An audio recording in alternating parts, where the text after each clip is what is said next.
各位網友大家好，歡迎嚟到為你建造，一個為你緊貼建造業嘅頻道。今日會同大家回顧一下過去幾年建造商會喺同建造業方面爭取啲權益啊，同埋我哋為建造業去打拼嘅一啲記錄。咁啊，作為一個呢個頻道嘅一個小結啦。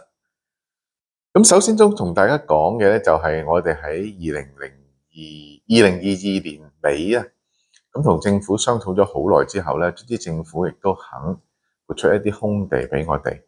嘅會員啦。咁當然唔係淨止我哋會員嘅，咁仲有其他嘅建造業界嘅朋友係可以有啲露天嘅儲存空地嚟做一啲短暫嘅儲存。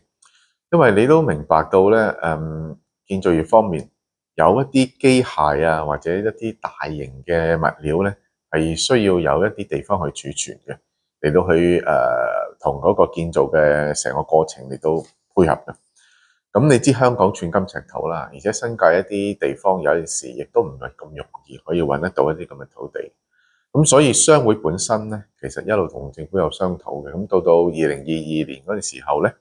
政府終於就撥出幾塊嘅土地啦，就俾咗商會做一個臨時嘅管理人。咁我哋就可以同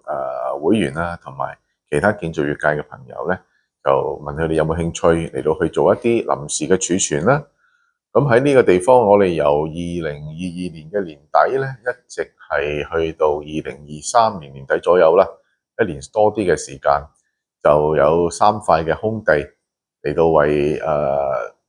建築業界提供一啲臨時嘅儲存空地嘅。咁喺呢度亦都有一啲經驗攞到啦，亦都係可以提供到一啲方面俾會員同埋其他建造業嘅朋友。咁呢個其中係我哋喺過去嗰幾年咧，其中一個我哋係認為係對業界係有幫助嘅一個活動。咁另一方面，我哋喺過去幾年一個可以為業界去爭取嘅咧，就係喺嗰個職業安全及職業健康法例嘅修改上面，呢度一路以嚟我哋都同政府商討，就強調其實如果增加罰則，其實唔係一個係好有效嘅方式嚟到去處理建造業嘅安全問題。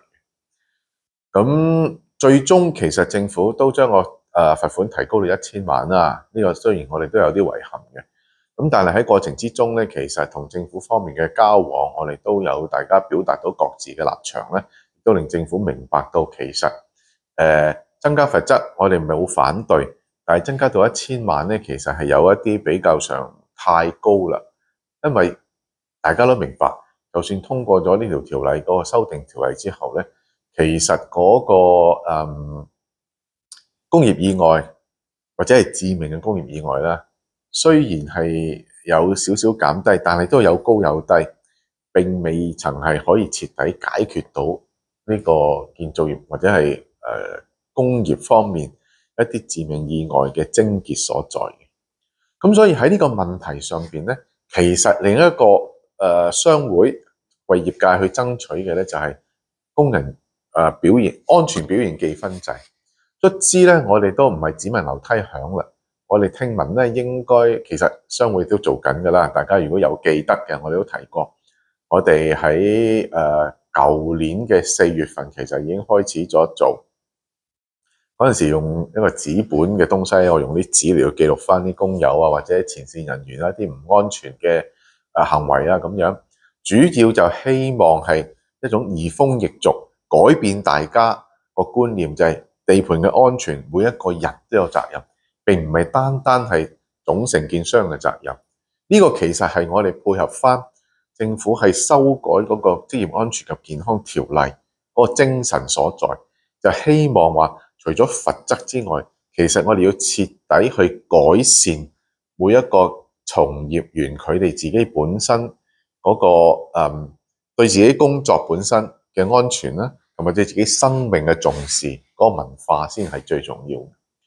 咁我哋推出咗個紙本之後，慢慢應會員嘅要求，我哋其實而家都有一個電子版喺度做緊一個試行嘅。咁當然啦，呢個建築業議會其實佢都終於係會有一個電子版係會推出啦，我哋聽聞應該係4月份推出嘅。咁到時如果真係可以互相配合嘅時候，希望就可以令到整個行業唔係單單話總承建商或者分判商啊，要去着重工人或者地盤嘅安全。當然呢個係責無旁貸嘅。每一個總承建商或者係分判商，佢提供一啲安全設施係唔會有咩嘅匿場方面去提供嘅，亦都係每一個工友進入工地嘅時候都會提供到適當嘅安全訓練。咁但係每日工作嘅時候，你點樣將呢個概念貫徹到每一位工友佢自己工作時候都時刻記住安全嘅重要？除咗對自己嘅安全，對佢附近工作同一齊工作人嘅安全都好重要呢。咁我哋相信呢個安全表現記分制呢個咁樣嘅推行呢，係可以改變到成個行業對安全嗰個重視嗰個心態嘅。咁另一方面，喺過去嗰幾年，一個對行業影響係比較好重大嘅議案，一個法案咧，應該咁講咧，係推出咧就係建造業付款保障條例。咁終於通過咗啦，喺舊年年底。咁嚟緊應該係今年8月28號正式實施。咁希望通過咗呢條條例係可以改善到成個行業入邊嘅現金流咧，亦都避免一啲陋習係成日互相之間嘅拖數啊咁樣嘅情況。咁可以令到行業喺個運作上會係舒暢啲，亦都希望可以減少間接減少咧有啲工人話有汗出冇糧出呢個問題。就記住，其實工友話有汗出冇糧出呢個問題咧，呢個建造業付款保障條例唔可以直接解決到佢哋嘅。如果佢有呢個問題，其實呢個係勞工法例嘅問題，佢哋應該係同勞工處即時去報告，就話如果僱主出糧遲咗嘅話，就要同勞工處反映啦。咁呢個建造業付款保障條例咧，係保障到大判、分判同埋物料供應商之間嗰個付款嘅保障，咁從而就間接應該就可以保障到工人嘅工資啦。咁另一個喺過往幾年，商會幫助業界去解決一個比較重大嘅疑難咧，就係應該係接近年半到2年前左右啩，應該年半啦。就係勞工處發出嗰個暑熱警告嗰個工作守則嗰樣嘢嘅。咁當時發出咗之後咧，因為佢並唔係一個單單針對建造業嘅一個工作守則喺暑熱警告底下，咁所以對成個行業嘅運作影響其實係相當大嘅。咁商會聯同埋其他幾個建造業嘅商會啦，同埋工會啦，大家一齊坐低去商討應該點樣去解決呢個問題。同一時間就係保障到工人喺暑熱天氣下邊嘅工作嘅環境咧，另一方面亦都可以令到成個行業嘅運作唔會受到太大嘅影響。咁所以我哋就幾個商會加埋工會一齊合力去制定咗一個適合翻建造業本身喺暑熱警告底下嘅實務守則。咁呢個實務守則亦都好高興啦，可以得到勞工處嘅認可，覺得我哋呢個實務守則咧係符合到勞工處發出嗰個暑熱警告嘅精神，係點樣保障工人。而同一時間，我哋自己本身嘅實務守則，因為實務啊嘛，我哋強調呢樣嘢，就係可以幫助到個行業喺實際嘅環境底下點樣繼續去運作嘅。咁所以呢個亦都係商會對行業本身嘅一個貢獻啦，可以咁講。另一方面咧，我哋喺一路以嚟，大家可能都會有留意到嘅，商會每年係做2次嘅人力調查，係分別喺每年嘅4月啦同埋11月，咁係了解喺會員公司入邊喺4月份嘅某一日或者11月份嘅某一日，我哋揀選咗出嚟，就喺當日請求啲會員填翻嚟佢哋地盤上邊嘅工作，應該話地盤入邊嘅工種嘅缺少嘅情況係點樣嘅？咁呢一個調查其實我哋做咗超過10年，咁入邊嘅數字其實都反映到成個行業喺當時某一點嘅人力嘅問題嘅。咁過往我哋都係一路都見到係超過10%嘅勞工短缺嘅問題。咁經過咗相當長時間同政府嘅商討咧，咁大家都知道啦，就喺唔係舊年啦，係前年嘅10月份啦。咁政府終於就開始批准咗，我哋可以建造業，唔淨止建造業嘅，不過建造業係其中一個行業咧，就可以輸入勞工啦。咁成個商討嘅過程咧，我哋商會喺做呢個勞工調查入邊所得到嘅數據咧，其實係佔到一個比較重要嘅一個數據，一個支持嚟到俾政府啦同埋行業之間大家商討，係正式反映到行業本身真係缺少咗人手。而喺輸入嘅勞工嘅過程之中咧，商會扮演嘅角色咧，除咗一路同政府商討成個輸入嘅情況係點樣咧？個程序係應該點樣申請啊？同埋個工資水平啊，同埋勞工輸入到香港嘅時候點樣安置佢哋住宿嘅問題啊？商會都有參與。喺過程之中啊，當然啦，我哋都有啲落差啦。我哋想同政府爭取到係點樣去啲工友係可以靈活地調配，呢個暫時咧都未曾成功嘅。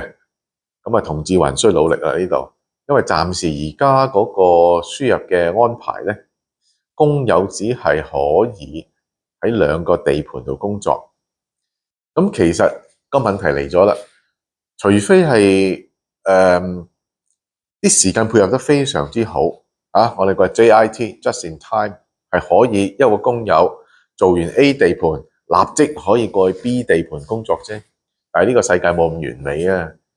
咁喺呢個過程之中，有時間就可以中間有啲時間就可能係啲工友係唔需要工作，但係佢唔需要工作唔似得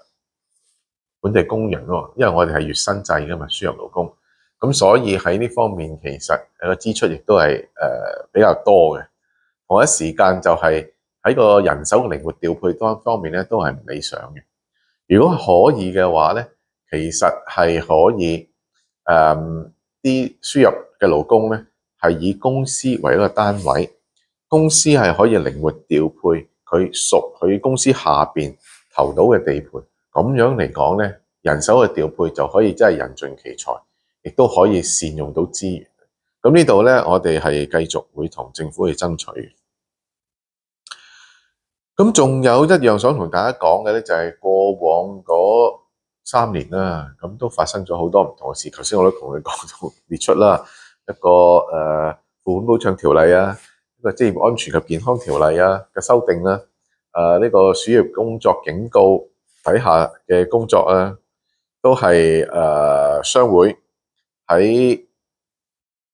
可以話係硬啲方面嘅一個東西。我哋同會員爭取嘅權益啊，要同政府商討政策方面嘅修改啊，點樣配合翻嗰個成個運作啊咁樣。喺一啲軟實力方面咧，其實工商會喺過去嗰3年咧，我哋舉辦咗魯班節，大家可能我喺前嗰幾條片都有提過噶啦。咁我哋舉辦咗2屆噶啦。魯班節成個概念其實就希望喺社會之中，重新去建構翻建造業行業本身嗰個形象。一魯班本身，如果大家好似我咁嘅年紀啊，應該比較了解，就係一個工匠嘅祖師爺。咁佢發明咗好多而家我哋仲用緊嘅工具啦，譬如鋸啊，或者係嗰啲尺啊，即係三角嗰啲尺啊咁樣啦。咁但係隨着社會嘅進步啦，咁當然投身建造業嘅年青人咧就相對係少咗嘅。咁亦年青人對魯班呢個咁樣嘅我嗰個叫 legend 咧，亦都唔清楚嘅。咁所以我哋商會亦都可以希望透過我哋每年搞一個魯班節咧，重新話俾大家聽，建造業其實係一個好innovative 啊，好有創造感、創造性嘅行業。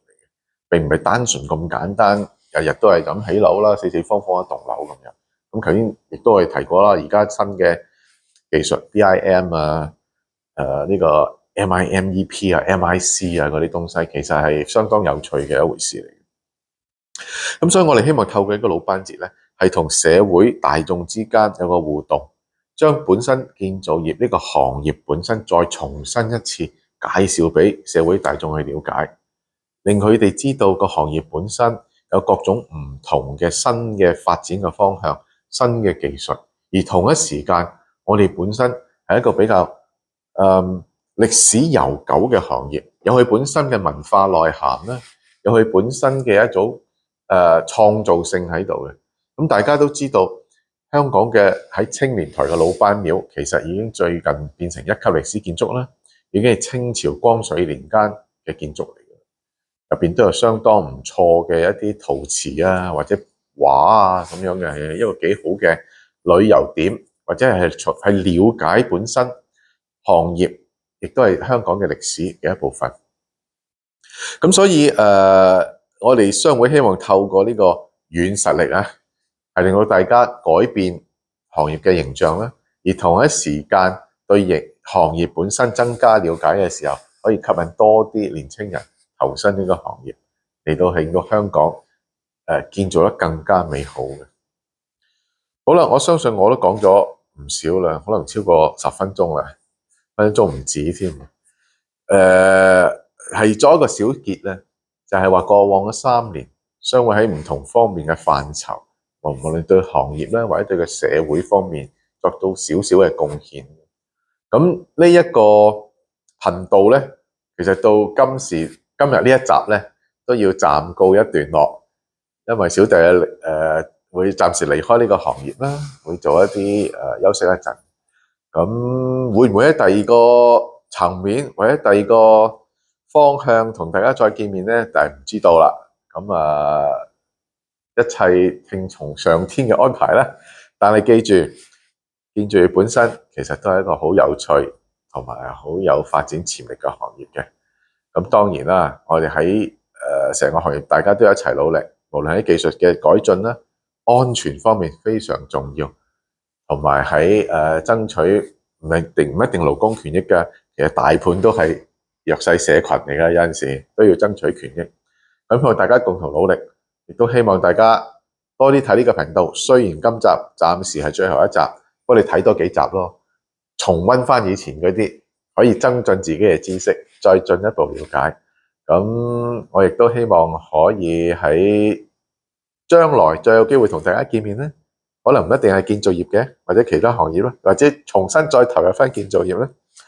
咁在此多謝大家過往嘅支持啊！但係最後啊，記住 CLS 同埋最緊要將佢轉俾即係 forward 出去俾多啲朋友 share， 等大家都了解多啲啦。咁喺呢度同大家再見啦，多謝大家過往嘅支持，拜拜。